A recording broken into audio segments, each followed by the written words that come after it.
Friends, ಎಲ್ಲ ಹೇಗಿದ್ದೀರಾ? ಶ್ವೇತಾ ಅವಿನಾಶ್ ಚಾನಲ್ಗೆ ಸ್ವಾಗತ. ಇವತ್ತು ವರಮಹಾಲಕ್ಷ್ಮಿ ಹಬ್ಬ. ಎಲ್ರಿಗೂ ವರಮಹಾಲಕ್ಷ್ಮಿ ಹಬ್ಬದ ಶುಭಾಶಯಗಳು. ಹಬ್ಬದ ಪ್ರಯುಕ್ತ ನುಗ್ಗೆಕಾಯಿನ ಸಾಂಬಾರು ಮಾಡಿದ್ದೀನಿ ಫ್ರೆಂಡ್ಸ್. ಬನ್ನಿ ಹೇಗೆ ಮಾಡೋದು ನೋಡ್ಕೊಂಬರೋಣ.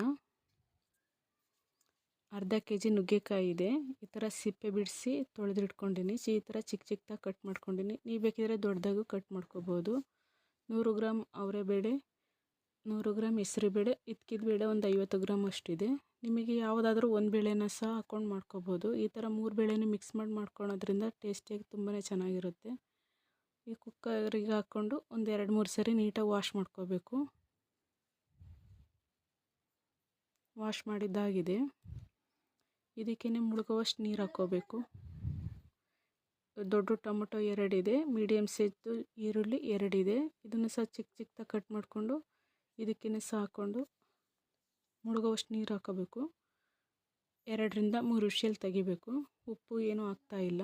ಇದಕ್ಕೇ ಒಂದು ದೊಡ್ಡದೊಂದು ಈರುಳ್ಳಿ, 2 ಗೆಡ್ಡೆ ಬೆಳ್ಳುಳ್ಳಿ, ಒಂದು ಅರ್ಧ ಇಂಚು 3/4 ಇಂಚು ಶುಂಠಿ ಇದೆ, ದೊಡ್ಡ ಟೊಮೊಟೊ 2, ರುಬ್ಲಿಕ್ಕೆ ಒಂದು ಅರ್ಧ ಕಾಯಿ, ಸ್ವಲ್ಪ ಅರಿಶಿನ ಪುಡಿ, 2-3 ಸ್ಪೂನ್ ಖಾರದ ಪುಡಿ, ಖಾರಕ್ಕೆ ಅನುಗುಣವಾಗಿ ಸ್ವಲ್ಪ ಧನಿಯಾ ಪುಡಿ, ಸ್ವಲ್ಪ ಕೊತ್ತಂಬರಿ ಸೊಪ್ಪು, ಇಷ್ಟನ್ನು ಸಹ ಮಿಕ್ಸಿ ಜಾರಿಗೆ ಹಾಕ್ಕೊಂಡು ನೈಸಾಗಿ ರುಬ್ಕೊಂಬರ್ಬೇಕು.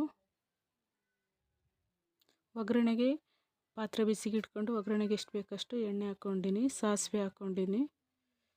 ಸಾಸಿವೆ ಚಿಟಪಟ ಅಂದಮೇಲೆ ಇದಕ್ಕೇ ಜಜ್ಜಿಟ್ಕೊಂಡಿರೋ ಬೆಳ್ಳುಳ್ಳಿ, ಕರಿಬೇವಿನ ಸೊಪ್ಪು ಸಹ ಹಾಕ್ಕೊಂಡು ಸ್ವಲ್ಪ ಫ್ರೈ ಮಾಡ್ಕೋಬೇಕು. ಒಂದು ಅರ್ಧ ಈರುಳ್ಳಿನ ಸಹ ಹಾಕ್ಕೊಂಡಿದ್ದೀನಿ. ಒಂದು ಅರ್ಧ ಭಾಗದಷ್ಟು ಫ್ರೈ ಆದರೆ ಸಾಕು. ಇದಕ್ಕೇ ತೊಳೆದಿಟ್ಕೊಂಡಿರೋ ನುಗ್ಗೆಕಾಯಿನ ಸಹ ಹಾಕ್ತಾಯಿದ್ದೀನಿ.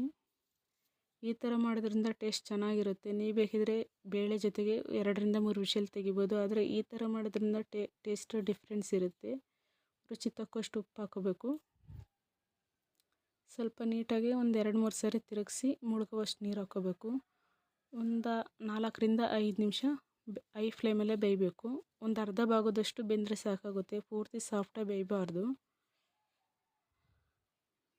ಪ್ಲೇಟ್ ಮುಚ್ಚಿ 4-5 ನಿಮಿಷ ಬೇಯಬೇಕು. ಈಗ ಆಗಿದೆ. ಇಷ್ಟು ಅರ್ಧ ಭಾಗದಷ್ಟು ಬೆಂದರೆ ಸಾಕಾಗುತ್ತೆ. ಬೇಳೆ ಬೇಯಿಸಿರೋದು ಒಗ್ಗರಣೆಗೆ ಹಾಕ್ಕೊತಾ ಇದ್ದೀನಿ. ಈ ಥರ ಮಾಡೋದ್ರಿಂದ ಟೇಸ್ಟ್ ತುಂಬಾ ಚೆನ್ನಾಗಿರುತ್ತೆ. ನೀವು ನಿಮ್ಮನೇಲೂ ಟ್ರೈ ಮಾಡಿ ಫ್ರೆಂಡ್ಸ್. ತುಂಬಾ ಚೆನ್ನಾಗಿ ಬರುತ್ತೆ ಸಾಂಬಾರು. ರೈಸ್ ಜೊತೆಗೆ, ಮುದ್ದೆ ಜೊತೆಗೆ ಕಾಂಬಿನೇಷನ್ ತುಂಬಾ ಚೆನ್ನಾಗಿರುತ್ತೆ. ರುಬ್ಬಿರೋ ಮಸಾಲ ಇದಕ್ಕೇ ಸಹ ಹಾಕ್ತಾಯಿದ್ದೀನಿ. ಎಷ್ಟು ನೈಸಾಗಿ ರುಬ್ಕೊತೀವೋ ಸಾಂಬಾರು ಅಷ್ಟೇ ಟೇಸ್ಟಿಯಾಗಿ ಬರುತ್ತೆ. ತರಿಯಾಗಿ ರುಬ್ಬಿದ್ರೆ ಅಷ್ಟು ಟೇಸ್ಟಿಯಾಗಿ ಬರೋದಿಲ್ಲ. ನೈಸಾಗೆ ರುಬ್ಕೊಳ್ಳಿ ನುಗ್ಗೆಕಾಯಿ ಸಾಂಬಾರಿಗೆ, ಟೇಸ್ಟಿಯಾಗಿ ತುಂಬಾ ಚೆನ್ನಾಗಿ ಬರುತ್ತೆ. ನಿಮಗೆ ತಿಕ್ನೆಸ್ ಹೇಗೆ ಬೇಕೋ ಹಾಗೆ ಮಾಡ್ಕೊಳ್ಳಿ ಸಾಂಬಾರಿಗೆ. ರುಚಿ ತಕ್ಕಷ್ಟು ಉಪ್ಪು ಹಾಕ್ತಾಯಿದ್ದೀನಿ. ಆವಾಗಲೇ ಒಂದು ಸ್ವಲ್ಪ ಹಾಕಿದ್ದೆ, ಇವಾಗ ಒಂದು ಸ್ವಲ್ಪ ಹಾಕ್ತಾಯಿದ್ದೀನಿ. ನೀಟಾಗಿ ಒಂದು ಸರಿ ತಿರುಗಿಸ್ಕೋಬೇಕು.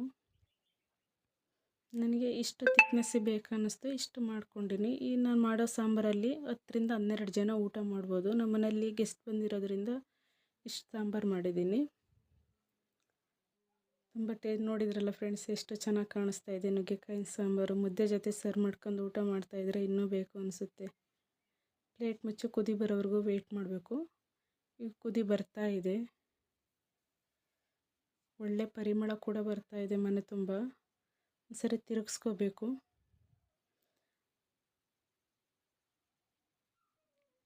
ನೋಡ್ತಾ ಇದ್ದೀರಲ್ಲ ಎಷ್ಟು ಚೆನ್ನಾಗಿ ಕಾಣಿಸ್ತಾ ಇದೆ ಸಾಂಬಾರು. ಆದರೆ ಆವಿನೇ ಕಾಣಿಸ್ತಾ ಇದೆ ಸಾಂಬಾರಲ್ಲಿ. ಲಾಸ್ಟಲ್ಲಿ ಸ್ವಲ್ಪ ಕೊತ್ತಂಬರಿ ಸೊಪ್ಪು ಹಾಕಿದ್ರೆ ಆಯಿತು. ಈ ರೆಸಿಪಿ ಇಷ್ಟ ಆದರೆ ಲೈಕ್ ಮಾಡಿ, ಶೇರ್ ಮಾಡಿ, ಸಬ್ಸ್ಕ್ರೈಬ್ ಆಗಿ. ಮುದ್ದೆ ಜೊತೆ ಸರ್ವ್ ಮಾಡ್ತಾ ಇದ್ದೀನಿ. Thank you.